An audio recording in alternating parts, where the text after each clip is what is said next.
Yo, what's up dude? Ketemu lagi dengan kita di sini masih di Indo James Crypto Channel. Hari ini di tanggal 26 ya, di bulan Mei 2024.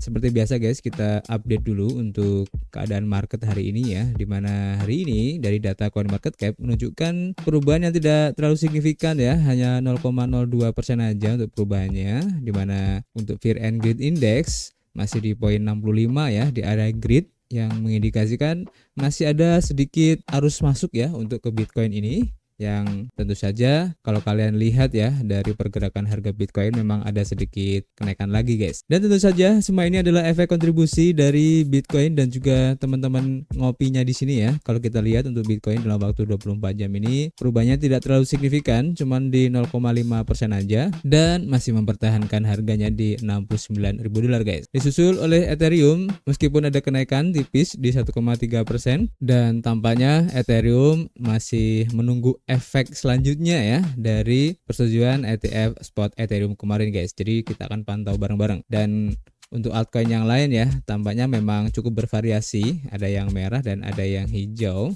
tapi didominasi merah ya, dan perubahannya antara 1-2% guys ya. Kalian bisa cek sendiri di CoinMarketCap. Kemudian selanjutnya, kalau kita lihat di sini guys, untuk perkembangan terbaru ya dari pergerakan harga Bitcoin dari time frame daily, kita bisa lihat di sini guys untuk lebih detailnya ya. Karena kalau kita lihat di time frame weekly mungkin tidak terlalu detail untuk pergerakan candlenya guys. Dan kalau kita lihat di sini ya, untuk close candle di weekly sekarang ini bisa dibilang 50-50 ya. Tapi kalau kita lihat dari tren yang terbentuk ya di time frame daily, tampaknya cukup bagus ya dengan close candlenya hijau tebal, dan ini mengindikasikan sebenarnya ya ada tekanan beli yang cukup besar juga. Meskipun kalau kalian cek di time frame weekly, pola yang terbentuk mungkin kurang bagus ya, atau mungkin kurang bisa dibilang terkonfirmasi ya untuk melanjutkan tren berikutnya. Jadi masih bisa 50-50. Jadi untuk sementara kita akan pantau ya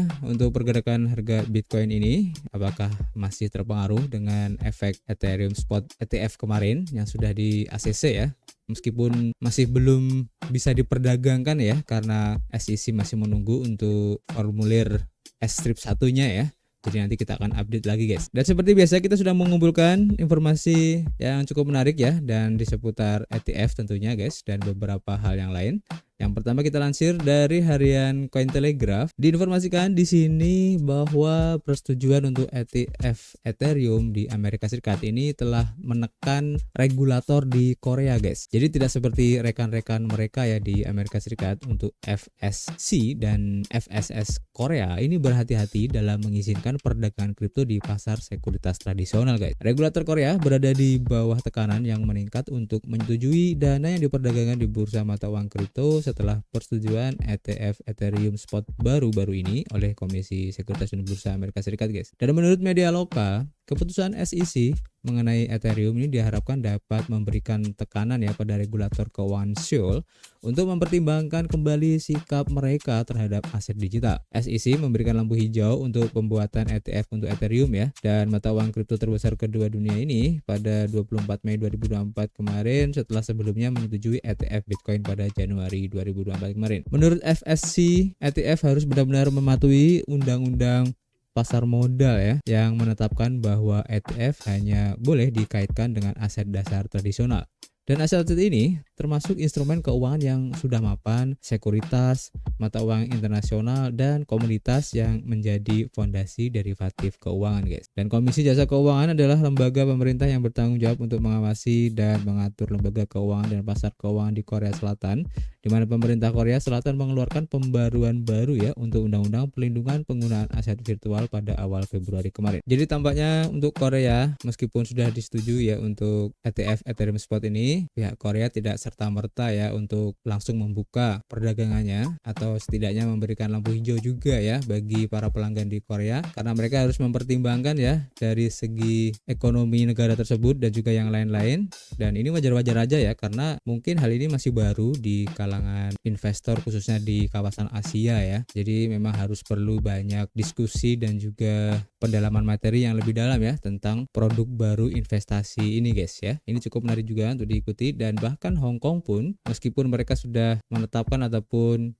mengizinkan ya perdagangan ETF Bitcoin spot, hal ini pun juga tidak serta-merta ya memberikan ombak ataupun antusiasme yang besar ya terhadap pelaku pasar khususnya untuk ETF Bitcoin spot di Hong Kong ini ya, dan itu terlihat dari arus masuk yang telah terjadi guys. Jadi mungkin Korea melihat dari efek yang terjadi pada ETF Bitcoin spot di Hong Kong ini guys. Oke, jadi nanti kita akan update lagi. Kemudian selanjutnya kalau kita lansir ya dari harian Watcher.guru diinformasikan bahwa menurut standar chartered untuk ETF Solana dan juga SRP ini kemungkinan ya akan diluncurkan pada tahun 2025 nanti guys. Jadi awal tahun 2024 ini memang untuk pasar aset digital ya ini mengambil langkah besar dalam exposure dan juga adopsi secara keseluruhan guys. Dan secara khusus di bulan Januari menjadi saksi bahwa SEC menyetujui ETF spot Bitcoin perdananya ya dengan sukses besar guys. Dan hanya 3 bulan setelah penerbitannya, Bitcoin mencapai titik tertinggi sepanjang masanya sebesar $73.000 kemarin ya. Dan tentu saja ini sangat menguntungkan sekali bagi para pedagang ETF ya ataupun orang yang berinvestasi di ETF ini yang sudah mendapatkan keuntungan cukup lumayan guys. Dan menurut Standard Chartered Bank, Solana dan XRP ini bisa menjadi mata uang kripto berikutnya yang akan menerima ETF paling cepat ya pada tahun 2025 nanti. Di mana Geoff Kendrick, seorang analis dari bank tersebut, mencatat bahwa kedua aset tersebut kemungkinan besar akan menarik minat pasar pada ETF yang akan datang, tetapi tidak tahun ini katanya guys. Selain itu, persetujuan ETF Ethereum ini sangat berdampak ya pada pertanyaan untuk klasifikasi dari Ethereum itu sendiri, apakah dia sekuritas atau enggak. Dan sebenarnya sudah ditetapkan bahwa Ethereum ini bukanlah sekuritas ya, jadi masuk ke komoditas. Dan keputusan SEC ini tampaknya menyeratkan bahwa Ethereum dan koin-koin sejenisnya ini tidak diklasifikasikan sebagai sekuritas guys. Dan peringatan ini bisa menjadi sangat penting karena semakin banyak aset yang mencari produk investasi serupa. Dan jika nanti SEC ini menganggap bahwa XRP ini juga bukanlah sekuritas, maka ada kemungkinan ya ini akan membuka pintu gerbang bagi ajukan ke SEC menjadi ETF berikutnya guys. Jadi ini semakin menarik guys untuk ETF ini, kita akan update terus, jadi kalian stay tune aja terus di sini ya. Oke, selanjutnya kalau kita lansir dari harian CoinDesk, diinformasikan bahwa mantan Presiden Trump ya, ini menulis bahwa katanya ya, negara kita harus menjadi pemimpin di bidang kripto. Belum pidatonya di depan kaum libertarian guys. Dan komentar tersebut muncul beberapa hari setelah ia menjadi kandidat Presiden Amerika Serikat pertama yang menerima sumbangan kripto. Donald Trump tampaknya ya ini benar-benar mendukung sekali guys untuk kripto ini, dan itu tercermin ya dari pernyataan si Donald Trump ini guys yang menginginkan bahwa Amerika ini harus menjadi pusatnya kripto ya atau menjadi pemimpin di bidang kripto ini.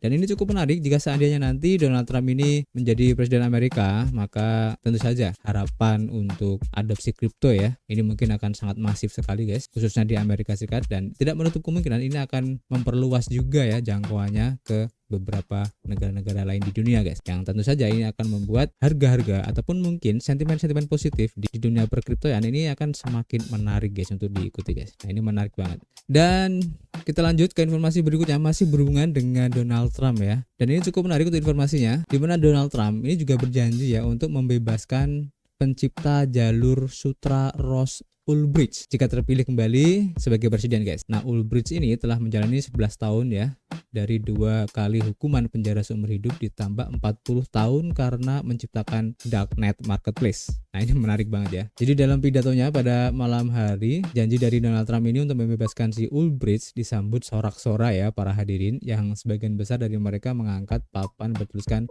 bebaskan Ross. Dimana pada tahun 2015 si Ulbricht ini ya dijatuhi hukuman 2 kali hukuman seumur hidup berturut-turut, jadi tambah 40 tahun guys. Dan hukuman penjara seumur hidup itu tanpa kemungkinan pembebasan bersyarat karena menciptakan dan mengoperasikan jalur sutra katanya, atau disebutnya di sini Silk Road ya, dimana pasar darknet atau darknet marketplace ini yang sekarang sudah tidak berfungsi itu digunakan untuk membeli dan menjual barang secara anonim ya, tetapi sebagian besar itu digunakan untuk narkoba guys. Silk Road atau jalur sutra ini ya beroperasi pada tahun 2011 hingga 2013 dan secara luas dianggap sebagai kasus penggunaan Bitcoin di dunia nyata yang pertama guys. Dan Ulbricht ini telah menjadi martir ya bagi banyak orang di komunitas kripto serta bagi banyak orang libertarian yang melihat hukumannya yang kejam sebagai tindakan pemerintah yang melampaui batas dan pelanggaran hak-hak konstitusionalnya guys. Dan pada tahun 2018 Partai Libertarian meminta Presiden Trump untuk mengampuni si Ulbricht ini guys. Nah ini menarik juga ya. Apakah ini berhubungan dengan komitmen si Trump untuk menjadikan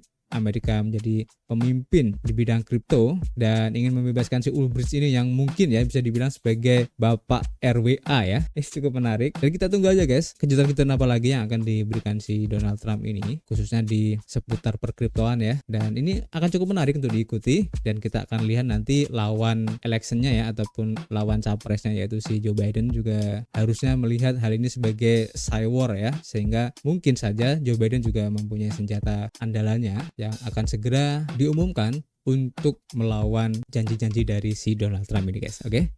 Jadi ini cukup menarik untuk diikuti dan sementara itu dulu guys yang bisa kita sampaikan. Nanti kita akan share informasi yang lain di Twitter ya. Kalian mampir dari situ dan juga rekomendasi project crypto yang lagi ngadain pre-sale, airdrop ataupun testnet nanti kita akan share di Telegram. Kalian mampir juga di situ. Dan seperti biasa guys, kita masih menunggu ya kritik dan saran kalian di kolom komentar. Dan kita bisa ngobrol banyak di dalamnya dan tentu saja kita ketemu lagi di informasi berikutnya. Peace.